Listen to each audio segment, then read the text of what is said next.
បាទសូមស្វាគមន៍ជាបន្តមកកាន់កម្មវិធីពេញចិត្តពីអត់ថ្ងៃអាទិត្យអបអរសាទរទិវាដឹងគុណលោកឪពុកបាទចង់សួរទៅកាន់បង្រួបបួតាខាងនេះដៃគូរបស់ខ្ញុំក៏បានបង្ហាញពីអារម្មណ៍ពិតនៅក្នុងថ្ងៃបុណ្យឪពុកនេះតើបងស្រីពេលណាដែលនឹកឪពុកជាងគេបាទពេលដែលខ្ញុំនឹកឪពុកជាងគេដល់ពេលដែលខ្ញុំ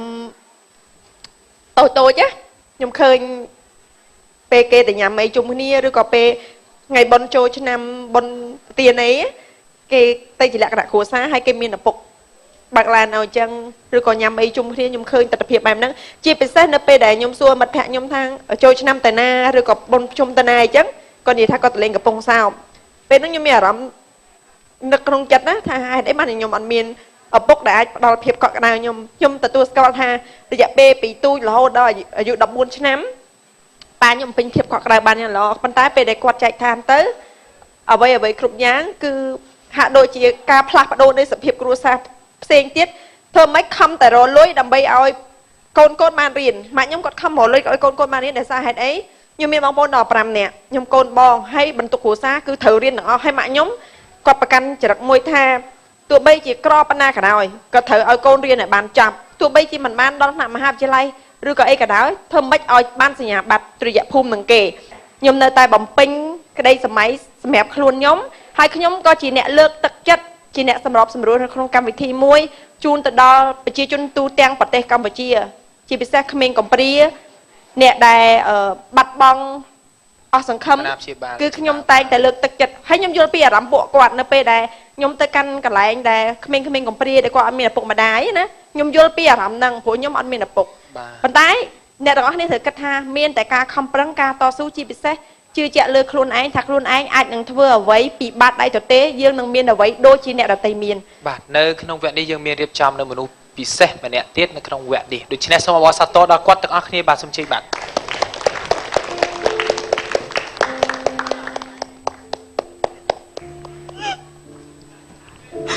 ជំរាបសួរ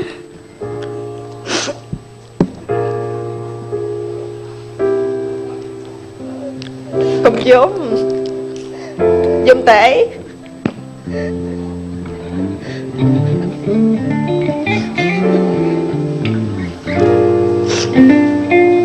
កុំយំអូនបាទដោយសន្និកាដល់នេះដូចជាបានស្គាល់ហើយថាជីគឺជាវិធីករប្រចាំនៅ My TV របស់យើងហើយនៅក្នុងថ្ងៃនេះគាត់ជាមនុស្សពិសេសនៅក្នុងវគ្គនេះគាត់បានមកជួបបងស្រីរបស់គាត់ប្រកាសជាមានរឿងរ៉ាវអ្វីជាច្រើនចង់ជម្រាបទៅកាន់ទស្សនិកជនបាទសូមជើញបាទចាំថ្ងៃនេះគឺជាថ្ងៃកូនឪពុកដូចបងតែខ្ញុំបាននិយាយចឹងចំពោះអារម្មណ៍ខ្ញុំហើយនឹងអារម្មណ៍គាត់ក៏ដូចជាអារម្មណ៍ក្រុមគ្រួសារខ្ញុំគឺដូចគ្នាចង់ថាខ្ញុំស្រឡាញ់ឪពុកខ្ញុំទោះបីជាគាត់អត់បានមើលថែខ្ញុំដល់ឥឡូវក៏ប៉ុន្តែមិនមែនដោយសារតែគាត់ទៅមានប្រពន្ធមានអីថ្មីគឺដោយសារតែគាត់បានស្លាប់ចឹងហើយបន្ទាប់ពីគាត់បានស្លាប់ទៅក៏បងស្រីខ្ញុំគឺជាមេបន្ទុកគ្រួសារទាំងអស់ព្រោះពេលហ្នឹងខ្ញុំនៅទូចមែនតើគឺអត់អាចជួយអីដល់គាត់បានទេហើយខ្ញុំមានអារម្មណ៍ថាខ្ញុំមិននឹកគាត់ព្រោះពេលហ្នឹងគឺគាត់ឯរៀនបដានៅសាលាធម៌មុខពេលដែលចប់ចេញពីរៀនម៉ោង5ហ្នឹងគឺគាត់បានបដូរសម្លៀកបំពាក់ជាហូបស៊ីកាដើម្បីទៅច្រៀងហើយពេលហ្នឹងគឺក្រុមគ្រួសារខ្ញុំម៉ាក់ខ្ញុំហ្នឹងគាត់លក់របៀបសាច់កាប់សាច់គោតាមចាមផ្លូវឯងហើយគាត់គឺជាអ្នកដែលរលុយជាមួយពូខ្ញុំពេលហ្នឹងគឺជិះម៉ូតូអាឆាលីទៅតែពីអ្នកពូក្មួយអីហើយគាត់ឈៀងពេលហ្នឹងបានមកជប់10000ទេបន្ទាប់មកទៀតក៏ឡើងដល់មកយក5ហីដល់ពេលគាត់ឃើញម៉ាក់ខ្ញុំពិបាកពេកក៏គាត់ម៉ាក់ជប់ទៅតែម៉ាក់ក៏ឈប់អីគាត់គឺជាអ្នកដែលរលុយចំគ្រួសារហើយពេលហ្នឹងមានតែគាត់ម្នាក់ឯងហើយគ្រួសារខ្ញុំគឺបងប្អូន5នាក់3នាក់គឺរៀនសាកលវិទ្យាល័យអញ្ចឹងគាត់អ្នកដាប់រងទាំងអស់អញ្ចឹងខ្ញុំមានអារម្មណ៍ថាទោះបីជាខ្ញុំបាត់បង់ឪពុកក៏ដោយក៏ខ្ញុំមានមោទនភាពដែលមានបងស្រីដូចជាគាត់ចាហើយអរគុណសម្រាប់ការចិញ្ចឹមពួកខ្ញុំតាំងពីខ្ញុំទូចរហូតដល់ខ្ញុំចេះដឹងក្ដីចេះហៅលុយដើម្បីមកជួយសម្រួលនៅក្នុងក្រុមគ្រួសាររបស់ខ្ញុំដែរចាហើយថ្ងៃនេះខ្ញុំក៏មានបាច់ផ្កាសដើម្បីសុំទោសបងស្រីខ្ញុំដែរព្រោះអីបាច់សុំទោសទេបើរឿងទោសវិញឲ្យមិនអស់ទេព្រោះនិយាយថាពីទោសវិញគឺថា ឲ្យអត់អស់តែលើកលែងបានមិនចឹង ចាឲ្យមិនអស់ហើយប៉ុន្តែគ្រាន់តែថានៅក្នុងនាមជាក្រុមគ្រួសារមួយខ្ញុំនិយាយទៅក្រុមគ្រួសារខ្ញុំបងខ្ញុំអត់មានបងប្អូនច្រើនអ្នកដូចគេមានតែ9អ្នកហ្នឹងគឺអត់មានបំបែកសាខាយទៀតទេនៅចឹងទាំងអស់គ្នាហើយគាត់គឺជាក្មេងម្នាក់ដែលទោះបីខ្ញុំជេរគាត់ស្ដីគាត់មិនក៏ដែរក៏គាត់នៅតែធ្វើឈួតឲ្យខ្ញុំសោចដែរជួនកាលខ្ញុំនិយាយអីផ្សេងទៅគាត់ថាដឹងគាត់និយាយគាត់ដើរត្រុយធ្វើម៉េចឲ្យថាបែបកំ pl ែងរបស់គាត់ឲ្យខ្ញុំអញ្ចឹងណា ចាហើយពេលនៅចិត្តជីគឺជាក្មេងម្នាក់ដែររស់រាយអត់សូវនិយាយរឿងការទុកហើយជាចិត្តសប្បាយច្រើនប៉ុន្តែមនុស្សយើងម្នាក់គឺมันអាចបញ្ចេញភាពសោកសៅគ្រប់ពេលវេលាយើងត្រូវការសប្បាយខ្លះពេលខ្លះយើងបៀមទុកប៉ុន្តែយើងឡើងមកកាន់លើវេទិកាគឺយើងត្រូវតែសប្បាយហើយអូនមានអីផ្ដាំផ្ញើដល់បុត្រាបុត្រីដែលគាត់អត់មានឪពុកអូនបាទត្រូវហើយអាចនិយាយបាន ចាខ្ញុំចង់និយាយថាសម្រាប់អ្នកទាំងអស់គ្នាដែលអត់មានឪពុកក៏កុំអស់សង្ឃឹមដែរខ្ញុំដឹងពីអារម្មណ៍ហ្នឹងថាវាលំបាកដូចគ្នាយើងឃើញពុកគេក៏យើងនឹកឃើញដល់ពុកយើងអញ្ចឹងហើយអ្វីដែលពិសេសគឺយើងត្រូវខំប្រឹងប្រែងខ្លួនឯងទោះបីជាយើងអត់មានឪពុកយើងខំប្រឹងរៀនសូត្រហើយយើងមានការងារធ្វើដើម្បីធ្វើជាគោចំហនៅក្នុងគ្រួសារព្រោះអីគ្រួសារនីមួយៗគឺនៅពេលដែលអត់មានឪពុកធ្វើជាបង្គោលគ្រួសារខ្ញុំដឹងថាគាត់ពិតជាពិបាកហើយខ្ញុំចង់និយាយថាខ្ញុំស្រឡាញ់តារបស់ខ្ញុំហើយនឹងស្រឡាញ់ម៉ាក់ស្រឡាញ់គ្រួសារខ្ញុំដូចគ្នាហើយបំណងប្រាថ្នារបស់ខ្ញុំទៅមួយគាត់គឺខ្ញុំចង់ជួបប៉ាខ្ញុំនៅក្នុងការចូលសពរបស់ខ្ញុំព្រោះរយៈពេល16ឆ្នាំតែគាត់ចាំមុខគាត់ទេបាទចាខ្ញុំចាំរហូតហើយជារៀងរាល់យប់ខ្ញុំតែងតែរបៀបណាខ្ញុំមានរូបថតនៅលើកាតនេករៀងខ្លួនទាំងអស់ក្នុងបន្ទប់មួយមួយសខ្មៅឬក៏រូបថតឃើញមុខច្បាស់រូបថត color យើងហ្នឹងពេលដែលនេះធម្មតាយើងតែងតែមានរូបថតព្រោះយើង14ឆ្នាំគឺត្រឡប់ទៅវិញយើងមានរូបថត color ហើយចាអញ្ចឹងទៅពួកគាត់ស្រឡាញ់ប៉ារូបថតគឺគាត់ដាក់នៅលើក្បាលតនេកអញ្ចឹងហ្មងម្នាក់មួយហើយរូបថតគឺឲ្យណាប៉ះពាល់បាននេះហើយគាត់ខឹងតែមានអ្នកណាគេប៉ះពាល់ឬក៏ធ្វើបែកឬក៏អីណាចាបាទអញ្ចឹងនៅក្នុងថ្ងៃនេះជីបាទជូនផ្កាទៅកាន់បង្រត់ហើយមានពាក្យពេចន៍អ្វីនឹងចង់សុំទោសអ្វីទៅកាន់បងស្រីព្រោះថាបន្ទាប់ពីលោកប៉ាស្លាប់បងស្រីជាបន្ទុកគ្រួសារប្រៀបបានដូចជាឪពុកចឹងបាទអញ្ចឹងមានអ្វីចង់និយាយទៅកាន់គាត់ទី1ខ្ញុំដូចខ្ញុំនិយាយមិនអញ្ចឹងថាបំណងទី1របស់ខ្ញុំដំបូងគេគឺខ្ញុំចង់ជួបគាត់នៅក្នុងការយកសពរបស់ខ្ញុំដល់រយៈពេល16ឆ្នាំហ្នឹងគឺគាត់អត់ដែរមកចាអត់ដែរមកពីស្អប់ជាងគេអត់សូវស្ដាប់បងស្រី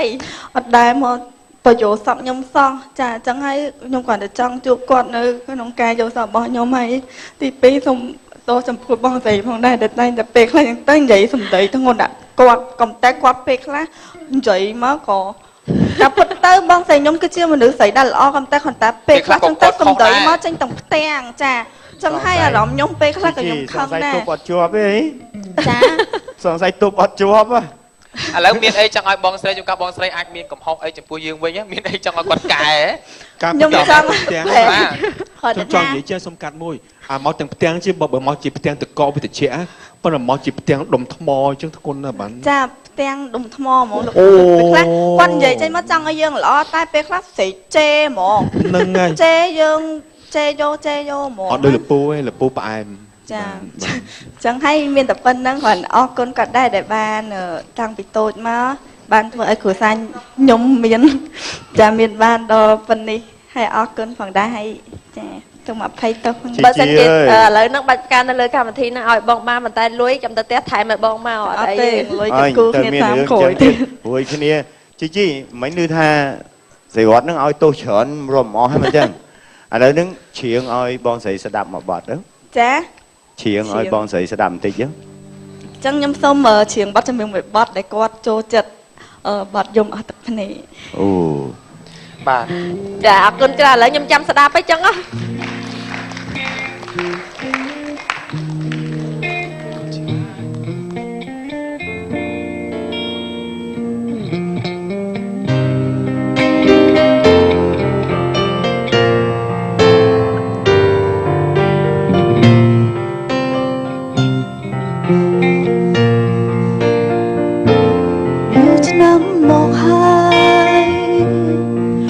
ខ្ញុំអើយនៅទ្រាំអូនស្រ័យអូនត្រហើយយំអស់ទាំងភ្នែកទឹកសើតែបែកព្រះអរាទ្រង់រីងស្ងួនបែកក្រោយរីងនេត្រាព្រោះតែស្នេហ៍ រូបបងមួយនៅតែសង្ខារទុកបោជាផ្លែបងគ្រាក្រដែលអូនមិនសងជួបបងជាមុខកុំឲ្យជួបទុកជួបក្តីព្រួយបើជួបហើយសូមឲ្យបានជួបមួយចង់ឈឺបានដែរអើយបានហើយច្រៀងទៀតនាំបងខ្ញុំនាំខ្ញុំយំទៀតខ្ញុំពងបាត់យំផង បាទទស្សនិកជនទាំងអស់គ្នាដូចជាបានជ្រាបហើយមូលហេតុដែលយើងអញ្ជើញជីជីដែលជាប្អូនស្រីរបស់បងរតចូលរួមនៅក្នុងកម្មវិធីរបស់យើងគឺដោយសារតែបងរតបច្ចុប្បន្នគឺដើរតួនាទីជំនួសឪពុករបស់គាត់ដែលបានចែកឋានទៅទីចង់សួរជីជីថាពេលណាដែលអាណិតបងស្រីរបស់ខ្លួនឯងជាងគេបាទនិយាយទៅខ្ញុំមិនគាត់ដោយសារតែពេលខ្លះគាត់អ្នករលុយហើយពេលខ្លះគាត់ត្រូវមាត់ពីម៉ាក់ទៀតហើយពេលខ្លះគាត់អត់បានគេអត់បានអីដោយសារតែគាត់ខំប្រឹងរលុយពេកទំហំតែគាត់មកដល់ពេលហ្នឹងគឺពិបាកហើយពេលខ្លះឆ្លៀតពីរៀនបដាចេញមកច្រៀងបដាធ្វើពិធីកផងពួកអីហងនិយាយទៅពេលហ្នឹងគឺគាត់អ្នករលុយមកចប់ហ្មងពេលហ្នឹងខ្ញុំនៅទូខ្ញុំមិនអាចធ្វើអីបានទេរហូតដល់ពេលខ្ញុំអាយុ 5-10 ឆ្នាំបាទខ្ញុំមានការ